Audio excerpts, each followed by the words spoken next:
Salve Maria Imaculada, caríssimos irmãos e irmãs, aqui estou numa nova tentativa já inumerável de tentar reavivar este canal que está mais parado do que a sala de títulos do meu São Paulo.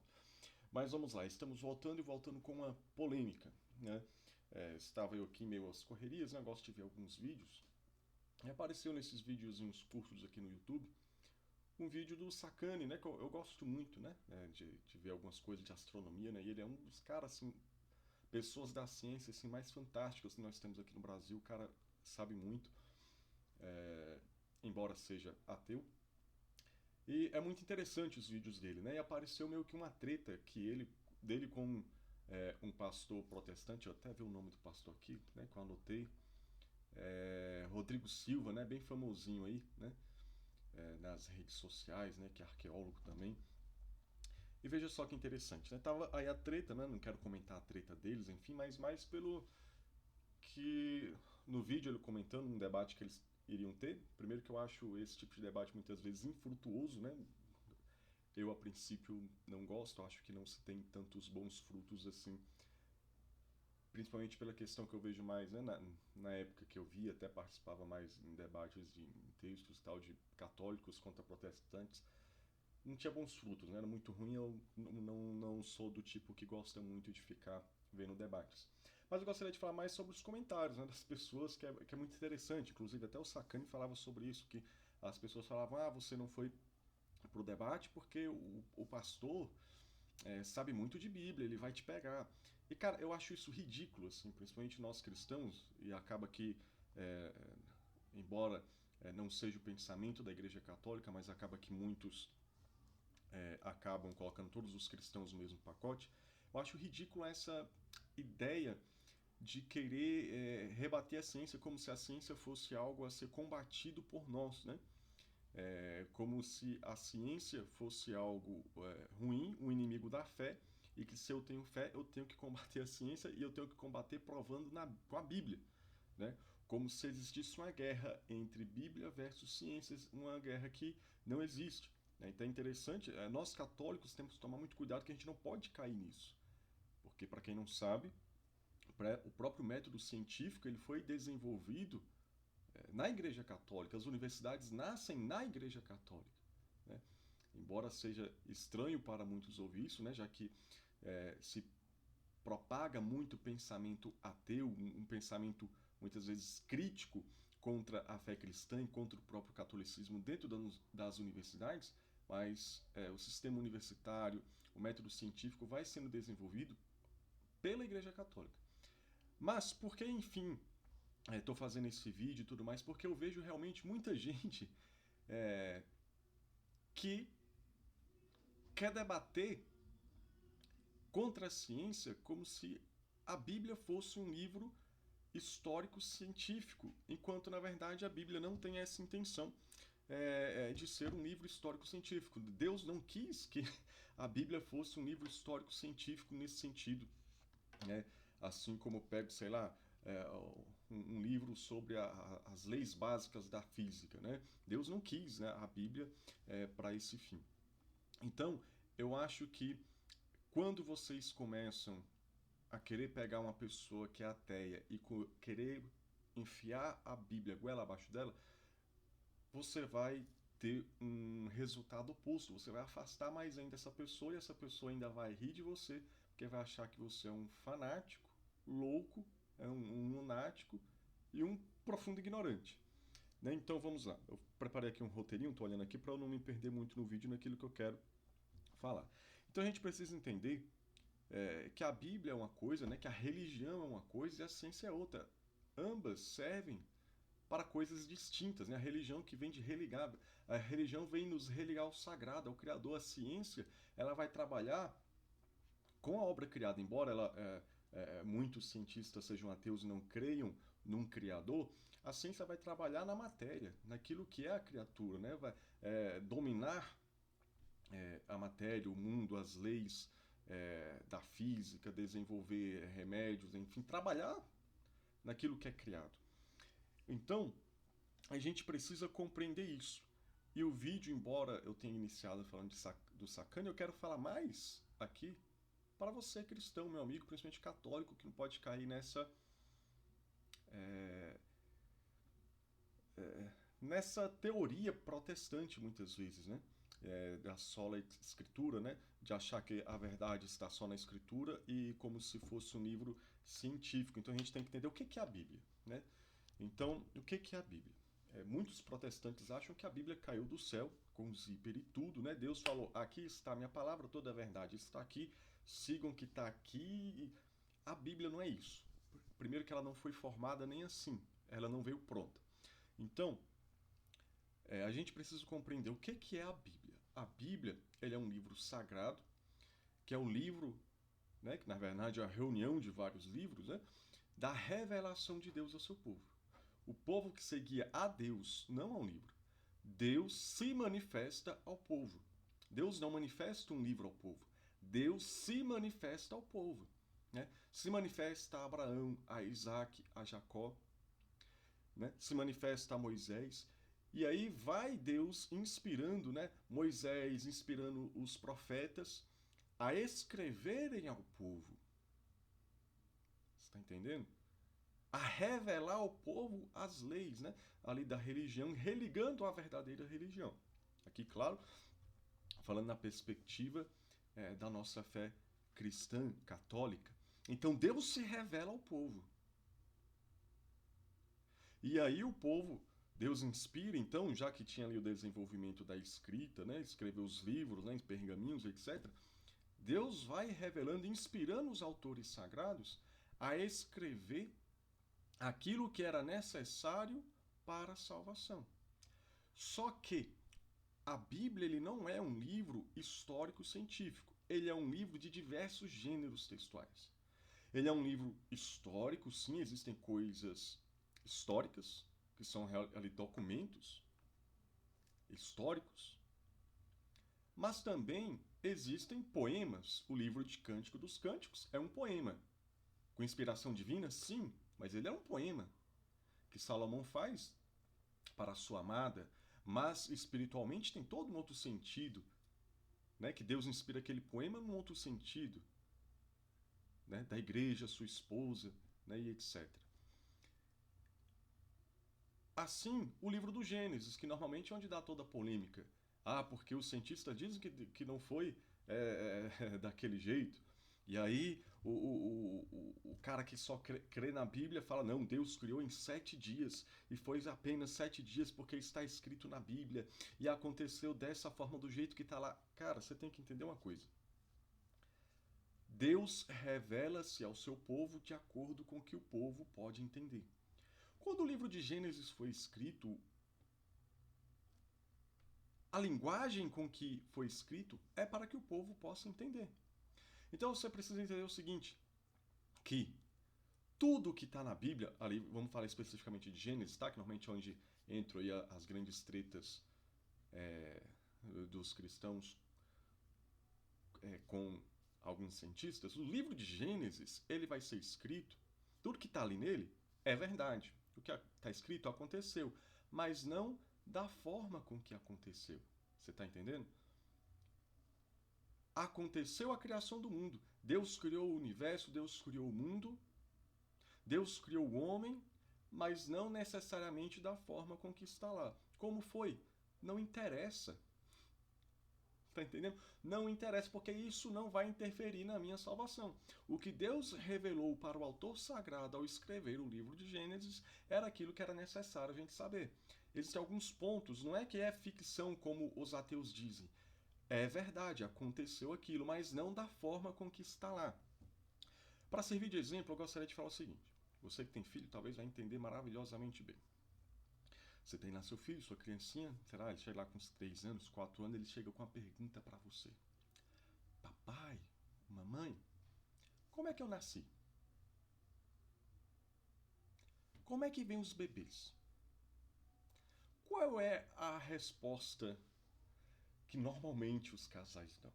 Olha, filho, papai e a mamãe se amam, aí o papai pegou uma sementinha e plantou na barriga da mamãe. Gente, isso é verdade ou é mentira? É verdade. Só que não aconteceu da forma com que você falou para a criança. Por quê? Porque aquela criança ainda não tinha um entendimento para entender o que é uma relação sexual. Você descreveu uma relação sexual. Só que você falou numa linguagem em que aquela criança possa entender. O papai e a mamãe se amam, o papai planta a sementinha na barriga da mamãe e gera um filho. E vem o bebê. É a verdade, mas não dessa forma. Da mesma forma, queridos, é o livro de Gênesis. Deus falou como foi a criação do mundo, como foi a criação do homem. Aquilo aconteceu. Só que Deus falou numa linguagem em que o homem daquele tempo pudesse compreender. Porque você imagina, embora seja uma teoria, tá? Inclusive uma teoria criada por um padre, né? Muitos ateus, né? Porque o mundo foi criado pelo Big Bang, não sabe que foi um padre que criou essa teoria, né? Querem usar a teoria do Big Bang para acabar com a fé. Oh, foi o Big Bang, mas foi um padre, cara, que descreveu essa teoria. Então, assim, imagina se Deus falasse, né, chegasse lá o autor sagrado, não, porque Deus me revelou que foi a teoria do Big Bang, aí explodiu, aí teve a expansão do universo. Coisa muito complexa. Se a gente, no nosso tempo, as pessoas, nós mais leigos, né, ao vermos essas teorias, a gente acha complicado, quanto mais o povo lá daquele tempo, 3.000, 4.000 anos, né? Não sou bom aqui nesses estudos de datas aí, de quando foram escritos os livros sagrados. Cara, o pessoal ia pirar, ninguém ia dar atenção. Então Deus fala de acordo com o que o povo pode entender. E eu cito a própria Bíblia para isso, como o caso do divórcio. Quando Jesus prega contra o divórcio, os mestres da lei, os fariseus, eles falam que, ó Senhor, mas Moisés, ele permitiu o divórcio. Moisés era o grande profeta, aquele que viu Deus face a face ali, aquele que ouvia a Deus diretamente, que teve a missão de libertar o povo do Egito, da escravidão do Egito. Ele, que tinha um contato com Deus, permitiu que o homem desse a carta de divórcio para sua mulher e a repudiasse. E qual foi a resposta de Jesus? Isto foi por causa da dureza do vosso coração, mas no princípio não foi assim. Ou seja, Deus, através de Moisés, permitiu naquele tempo que o divórcio fosse aplicado, porque naquele tempo específico o povo não conseguia compreender, o povo estava com o coração duro, não conseguia compreender a vontade, não iria conseguir compreender aquilo que seria a vontade de Deus, seria um casamento entre um homem e uma mulher sem divórcio, até que a morte os separe. Está entendendo? Então, como o povo não conseguia compreender, Deus permitiu, mas como a sociedade foi se desenvolvendo, né? Foi havendo a maturidade, a evolução, e aí Deus foi se revelando. Se você vê a história da Bíblia de Gênesis até o Apocalipse, você vai ver uma evolução. Na forma com que Deus vai falando ao povo. Vai falando mais às claras. Por isso que alguns até falam, há contrariedades da Bíblia. Não há, é a evolução. Deus vai se revelando de acordo com os povos, de acordo com a sociedade. Conforme a sociedade vai se revelando, Deus vai se revelando de acordo com aquela realidade específica. Então, isso é a Bíblia. Aí o cara fala, não, o mundo foi construído em 7 dias, porque está na Bíblia. Tá, foi 7 dias, mas Deus é o criador do próprio tempo, velho. Você tá entendendo? O tempo também é uma criação de Deus. E o que a Bíblia fala? A própria Bíblia, o que a Bíblia fala?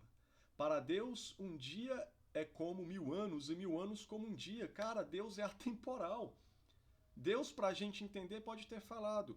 Não só para a gente entender, mas também porque há uma lógica, um sentido de colocar um dia como um descanso, né, para inspirar também a nós termos o nosso dia de descanso. Aí a gente não quer seguir o que a Bíblia fala do dia de descanso, aí a gente vê o tanto de problemas psicológicos que está tendo aí por excesso de trabalho, etc, etc, etc. Né? Ansiedade e tudo mais, que a gente não para, a gente está sempre elétrico. Mas, vejam só, até me perdi um pouco aqui no que eu estava falando. Né? Mas Deus vai falando ao seu povo de acordo com o tempo. 1000 dias para Deus é como um ano, e um ano para Deus como 1000 dias. Pode ter sido 7.000 anos, bilhões de anos. Deus é atemporal. Então a gente tem que entender, a gente deveria, né, embora eu não goste muito de debate, a gente deveria estar passando mais tempo falando com um ateu para essas pessoas de ciência, para mostrar como que, diante de tanta criação, tanta complexidade, para ter a vida, só pode ter um criador. O inteligência superior. Só que em vez da gente estar tentando levar o cara para compreender que existe um Deus que criou tudo, a gente quer enfiar a Bíblia. Então, existem lá as diversas formas de provar o tempo das rochas, dos bichos, né? E dá lá bilhões de anos. Aí você quer que o cara acredite na Bíblia que está dizendo que o mundo teria sido criado há 6.000 anos.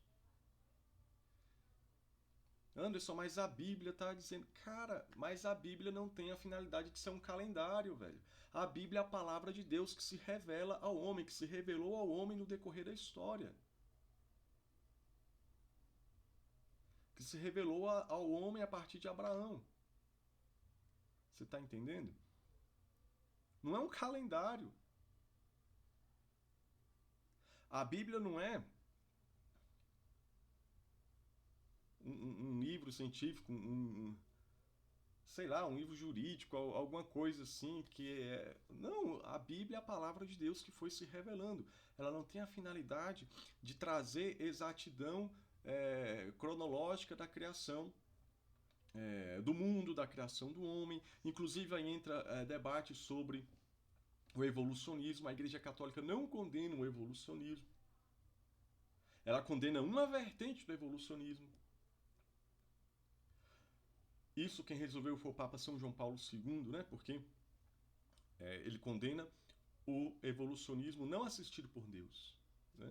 Então, se for lá os animais foram evoluindo, evoluindo, Deus que quis, Deus na sua infinita sabedoria pode ter permitido o evolucionismo, Deus foi conduzindo com sua mão até chegar a nós. E aí existe sim Adão e Eva,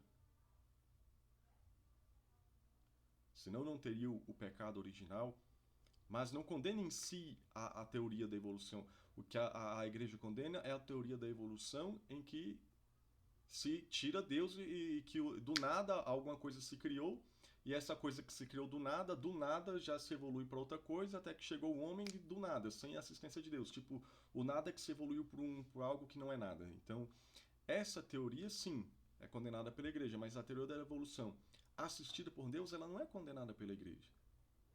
Mas a igreja também não te obriga a crer na teoria da evolução. Você está entendendo? Mas eu quero que você entenda isso. Que para nós cristãos católicos, a ciência ela é importante. E a gente não vê a Bíblia, tem até que uma das minhas Bíblias aqui, está um pouquinho já mais velha essa aqui. Este livro, ele não é um livro histórico-científico. É a palavra de Deus, que se foi revelada ao homem. A palavra de Deus que Deus inspirou a Moisés, que Deus inspirou a Isaías, que Deus inspirou a Jeremias. Uma palavra que foi dirigida ao povo daquele tempo, que Deus se revela. E Deus continua a se revelar no mundo, principalmente através da Igreja Católica, como nós vemos na Escritura, para nós que cremos. Mateus capítulo 16, versículo 17 em diante. Tu és Pedro, e sobre esta pedra edificarei a minha igreja. O que ligares na terra será ligado no céu, o que desligares na terra será desligado no céu, e as portas do inferno nunca prevalecerão contra ela. Né? E Deus envia os apóstolos, realizará sinais semelhantes ao Deus, enfim. Deus vai se manifestando através da igreja. E essa igreja, que é coluna e sustentáculo da verdade, conforme diz lá em Timóteo capítulo 3, versículo 15, tem uma academia de ciências. Porque essa igreja desenvolveu o método científico. Porque essa igreja foi importantíssima no decorrer da história para o desenvolvimento da ciência. Deixa eu ver aqui no meu cronograma se eu coloquei alguma outra coisa aqui. Antes, eu vou falar agora aqui, que eu separei aqui o nome de alguns padres, alguns cientistas importantes na história que eram padres, pouca gente sabe. Porque eu falo isso porque eu vejo muitas vezes esses evangélicos debatendo com ateus, né, com o pessoal de ciência, e eu fico com vergonha, velho. Porque, me perdoe, até muitos católicos mesmo têm o mesmo pensamento protestante. Que muita gente segue, esse pastor Rodrigo, não tenho nada, né, contra, não sei, alguma baboseira que ele fala da igreja às vezes, mas que ele siga fazendo a vida dele, mas muita gente católico segue esses pastores, mas não segue a doutrina, não vê a doutrina. O que a igreja católica ensina? A igreja que eles dizem professar e dizem seguir. Então vejam só. Aí o cara diz, não, porque a ciência... Cara, olha o tanto de padre cientista. Tem um artigo na Aleteia, escrito 17 cientistas que eram também sacerdotes católicos. Eu não vou falar o nome de todos, e eu peço perdão, eu sou um profundo ignorante, tá? Eu mal sei falar o português, então a pronúncia de alguns nomes aqui pode gerar chacota, mas não estou nem aí. Deixa eu ver alguns aqui. Muito interessante aqui, ó. Francesco Maria Grimaldi, de 1618. 1618, né? Ah, porque a igreja reprimia, sem que reprimia nada, isso aqui é ignorante. Ele era um padre jesuíta italiano, físico e matemático. Ele construiu instrumentos para medir características geológicas da Lua e foi pioneiro nos estudos sobre difração da luz. Giovanni Battista Riccioli, 1598 a 1671. Também sacerdote jesuíta, foi o primeiro a medir a aceleração de um corpo em queda livre e é reconhecido como um pioneiro da astronomia lunar. Deixa eu ver mais um aqui interessante. Olha aqui. Athanasius Kitchen. Gente, perdoe minha pronúncia. Outro jesuíta, cientista, inventor, poliglota e especialista em cultura oriental. Contribuiu também com a medicina ao usar um microscópio rudimentar para examinar doentes de peste. Um projetor de imagens conhecido como lanterna mágica, criado por ele próprio, possibilitou importantes avanços na compreensão da peste bubônica. Além disso, escreveu mais de 40 livros, entre eles o famoso Mundos Subterrâneos, para expor o conhecimento da época sobre o interior da Terra. Deixa eu avançar aqui alguns aqui para frente, aqui ó.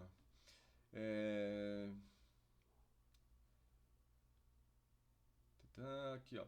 Gregor Mendel, Agostiniano, é um padre agostiniano Áustria. Pronto, aí eu falei das palavras inglesas e no português estou me bananando. Gregor Mendel era um padre agostiniano austríaco e pai da genética. Legou ao mundo as assim chamadas leis de Mendel sobre a transmissão dos caracteres hereditários. Cara, é o pai da genética, você tá entendendo? Já viu aí? Testes de DNA, genética. Cara, era um padre que inventou isso. E hoje os católicos têm medo de entrar na universidade e virar ateu. E os grandes nomes da ciência no passado eram não só católicos, como padres. E hoje, misericórdia. Misericórdia. Hoje a gente tem que ensinar que a Bíblia não é um livro de ciência. Deixa eu ver algum outro aqui. Georges Lemaitre, me perdoe o termo, eu sei que esse é um dos mais famosos quando se cita, mas a minha pronúncia é péssima. Padre católico belga, era astrônomo, cosmólogo e físico. Propôs a hipótese do átomo primordial para estudar a origem do universo, o que veio a se popularizar como a teoria do Big Bang. Na foto que ilustra... perdão, já estou lendo até demais, que tem a foto dele com Einstein, né, aqui no artigo. E assim, são vários padres que foram cientistas, aqui sem contar os leigos, sem contar freiras.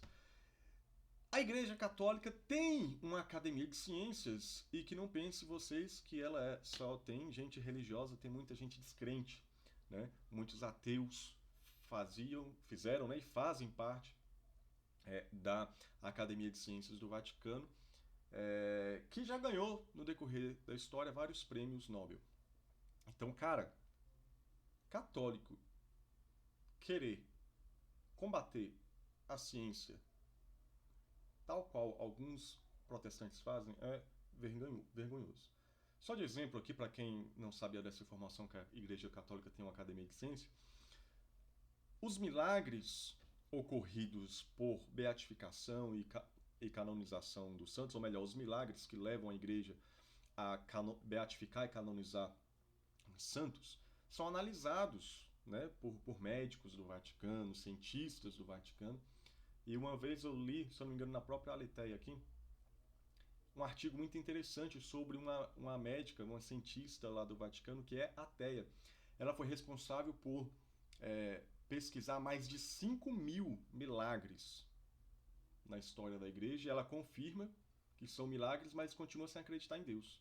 Ela diz que um dia ainda vão descobrir uma causa natural para esses milagres. Eu fico tentando saber qual é a causa natural, por exemplo, no milagre que ocorreu com o Padre Pio ainda em vida, da criança que, morta numa mala, ressuscitou. Ou da outra pessoa, agora não lembro se foi em Aparecida ou se foi com o próprio Padre Pio, que a criança que era cega voltou a enxergar, só que sem pupila. Como é que assim você vai enxergar? Ó, tá sem pupila, mas tá enxergando. Enfim. E por fim, para finalizar o vídeo, que já está bastante extenso, mais do que eu pensei que ficaria, olha só que interessante. Eu falo para os católicos, mas se tiver algum evangélico aí que tenha chegado até esse final, ou pulou o vídeo e acabou chegando aqui, cara, você quer converter um ateu, tem que ter um passo a passo, cara. Tu não pode chegar num ateu e isso aqui é a verdade, a palavra de Deus. Eu creio, aqui é a palavra de Deus, a santa palavra de Deus, na qual o beijo, para mim, é a palavra de Deus. Eu creio, Senhor, na tua santa palavra, e dai-me sabedoria, inteligência, meu Deus, para entender tua palavra, para pregar tua palavra, para ser sal da terra e luz do mundo, como é a tua vontade. Mas, meus irmãos, o ateu não crê nem em Deus, como é que ele vai crer na Bíblia? Tu já parou para pensar como tu tá sendo idiota? Porque olha só, o cara não crê em Deus, aí tu quer que ele crê na Bíblia, inspirada por Deus, que ele não crê. Cara, se ele é ateu, e ele não é um à toa, né? Se ele é um ateu de fato, o cara estuda, né? Que é a ciência, e o Deus do cara é a ciência. A primeira coisa que você tem que fazer, obviamente, sempre rezar, porque é tudo pela graça de Deus. Mas com exceção de quando uma pessoa que é ateia tem uma experiência com Deus, uma experiência mística, você não vai conseguir converter ela na base do argumento citando a Bíblia. Por quê? Porque ela não crê na Bíblia, ela não crê nem em Deus. A gente cita a Bíblia quando a gente está conversando. Eu e você aí que é protestante, a gente está aqui num debate, algum assunto, a gente cita a Bíblia de lá, de cá. Beleza, entre nós, mano. O cara não crê em Deus, como é que tu quer citar a Bíblia? Então a gente tem que rezar por essas pessoas e ir pro campo da ciência e mostrar a complexidade. Por exemplo, tem as leis, as teses da existência de Deus de Santo Tomás de Aquino. A gente pode não só falar, mas aprofundar nessas teses e levar as pessoas à reflexão, para que ela compreenda que diante de toda a complexidade da existência do mundo que nós existimos, não poderia haver uma obra tão grande sem um arquiteto estupendo e inteligente que é Deus. Então, em primeiro lugar, isso. Depois que a pessoa crê em Deus, aí a gente vai. Né? Eu falo, ó, Deus se revelou através da Bíblia. A gente vai e mostrando diante de todas as religiões por que a nossa é a verdade. A gente vai apontar os sinais de Deus no século. Eu que sou católico, eu posso apontar os milagres de Deus no decorrer da história. O milagre de Lanciano que está lá até hoje. A hóstia que se tornou carne viva, visível. E o vinho que se tornou sangue vivo, visível, e está lá até hoje, não se apodrece, está lá até hoje para as pessoas verem. Sangue de São Januário. O manto de Nossa Senhora de Guadalupe, que é algo espetacular, inclusive estudado por muitos cientistas hoje. E aí depois entra toda a catequese, mas em primeiro lugar, cara, a gente não pode chegar enfiando Bíblia pro cara se ele nem crê em Deus. Você tá entendendo? A gente primeiro leva ele à reflexão para que ele possa crer no Deus Criador. Diante da criatura, isso está inclusive na Bíblia, no livro da Sabedoria. Né? Tem na Bíblia Católica que, com a reforma de Martinho Lutero, excluíram da Bíblia deles, mas tá lá uma exortação no livro da Sabedoria contra o povo que, diante, eu não lembro aqui especificamente, letra por letra, como tá lá, mas o povo que diante da criação de Deus, poderia chegar ao Criador, mas ficou na idolatria, ficou parada na beleza dos astros, na beleza da criação, e não quis chegar ao Criador. Mas lá fala que através da criação de Deus, o homem pode chegar ao Criador. Então, gente, se você quer debater com um ateu, se você quer converter um ateu, entre no mundo da criação também, entre no mundo da ciência e faça ele enxergar o Criador no meio das criaturas. Agora, se você for querer enfiar a Bíblia goela abaixo, você vai perder uma alma e você ainda vai ser taxado de ignorante. Para ele e para os outros que ele espalhar. Por isso que a religião cristã no Brasil tem sido pisoteada por muitos. Porque, infelizmente, aqui não é uma questão da religião, mas é uma questão da cultura brasileira em geral, nós não gostamos do estudo. Né? Os poucos que se destacam no estudo percebem o quanto os outros são ignorantes. Em que sentido que eu estou falando isso, gente? No sentido de que a gente tem o famoso jeitinho brasileiro, a gente não quer estudar, a gente não quer se desenvolver, a gente não quer se esforçar. Então as pessoas preferem viver na ignorância. Depois até um tema para eu falar sobre isso. Né? Mas isso fica muito evidente. Qual é um dos principais pregadores católicos no mundo hoje, assim, de leigo? Scott Hahn. PhD em teologia. PhD em teologia. O cara é PhD. O cara manja muito. E os leigos católicos no Brasil? Tem medo de entrar na faculdade e perder a fé. No fundo, a gente tem preguiça de estudar. A gente quer ficar no raso. Com raras exceções, tá, gente? Tem aquele, por exemplo, o professor Felipe Aquino, que é doutor em física. E é um dos grandes autores de teologia católica do mundo, mas a formação de origem do cara é doutor em física. Só para servir de exemplo, a gente tem que estudar. Talvez não seja o chamado de Deus para todo mundo. Eu não estou chamando você de ignorante porque você não tem diploma. Estou chamando quem é chamado a estudar mais de ignorante porque prefere ficar no raso. Aí prefere enfiar a goela abaixo o livro do ateu porque dá trabalho manter a fé e ter que estudar para ser sal da terra e luz do mundo. Mas lembre-se, não é pela força dos cavalos, como diz a Sagrada Escritura, é pela força da oração. Não é pela quantidade do estudo, é pela oração. Eu estou mandando estudar e entrar no mundo da ciência para propagar também a fé, mas lembre-se que é tudo por meio da oração. Se você entrar na faculdade e não rezar, você vai cair. É por isso que as pessoas entram e perdem a fé. Então é isso que eu quis falar. E por fim, o debate dessa galera é infrutífero, porque não faz sentido querer combater a ciência usando a Bíblia e nem querer combater a Bíblia usando a ciência, porque são coisas distintas. E é isso. Salve Maria Imaculada, nossa Corredentora e Mãe, e que viva Cristo Rei.